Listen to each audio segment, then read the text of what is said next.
The latest developments highlighting big foreign policy challenges for the Biden administration and its Middle East policy. Let's get some analysis from Joshua Landis. He's a professor of Middle Eastern history at the University of Oklahoma. He's also a fellow at the Quincy Institute here in Washington.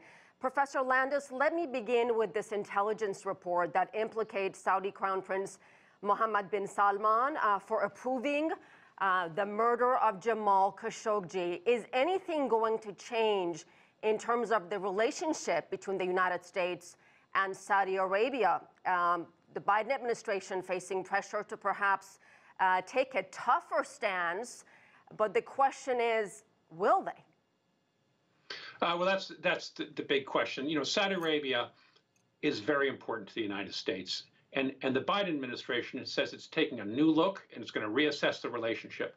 It's doing two major things to do that. One is President Biden is going to speak to the father of Mohammed bin Salman and the king of Saudi Arabia, not the crown prince. That's one thing, which is obviously a slap in the face to the crown prince. And two, the Biden administration has halted aiding offensive operations in Yemen and has really put its foot down on further participation in the Yemen war. So those are two important changes. I don't see a lot more happening other than that, because Saudi Arabia, after all, has 8 nuclear-hardened air bases. It is the key to American presence in the Persian Gulf, and I don't think the United States is about to give that up. When President Biden spoke with King Salman, do you find it interesting or surprising, maybe even shocking, that Jamal Khashoggi's name not once was mentioned, according to this White House readout? Well, you know, it's clear that this is all going on in the background, and I'm sure people are talking about it underneath that level. Biden wants to find a new equilibrium, I think, and the pressure's on him. He's said that he is going to bring human rights and democracy promotion back to the forefront of American foreign policy. On the other hand, that has great dangers to it, because we've just seen the new designation for China with bin Salman. There's going to be Iran. America wants to carry out meaningful diplomacy, and if it can't allow itself to get too caught up in possibly sanctioning countries because of the human rights violations if it wants to engage in diplomacy. And that's the balancing act that this new administration is going to try to weave its way through a very delicate situation. Let me move on to U.S. airstrikes in Syria. What does that say about meaningful diplomacy, as you said? And what does it say about this administration's foreign policy priorities?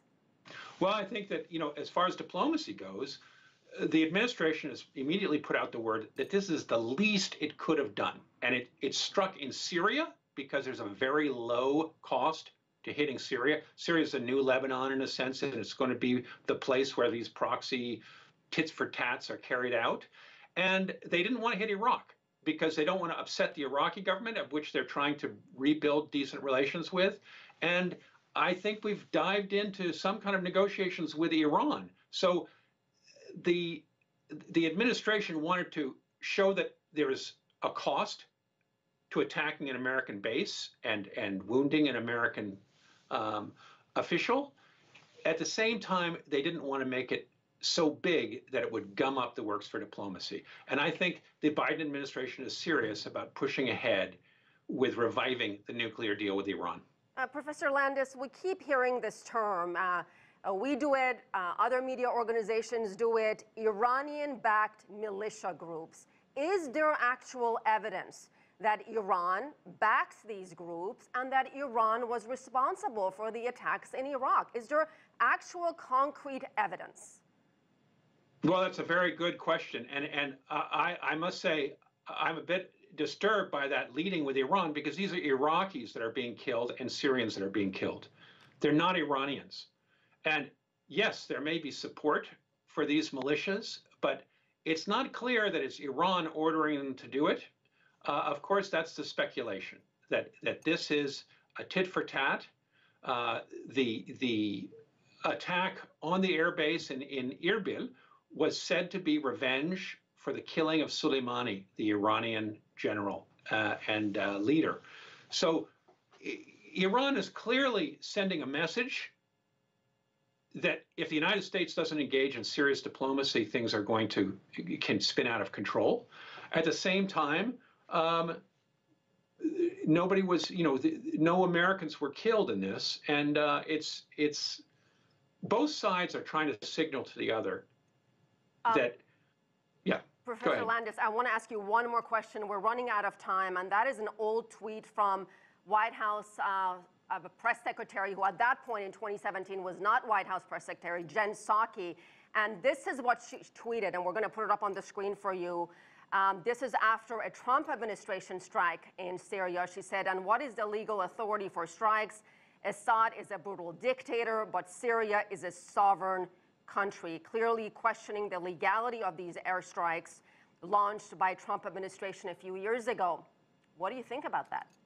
Well, it underlines how the continuity, in a sense, between Trump and Biden. Despite the campaign where the two criticized each other and took these very diametrically opposed positions, whether it's on Saudi Arabia, on Iran, or on Syria, we're discovering that American foreign policy is much more consistent, and that once they get into office, these officials find that they don't have a lot of leverage, and they're trying to use leverage and get their way, and that requires doing just what Trump did, in a sense, which is striking out in Syria. All right, fascinating discussion. We certainly appreciate it, Professor Joshua Landis.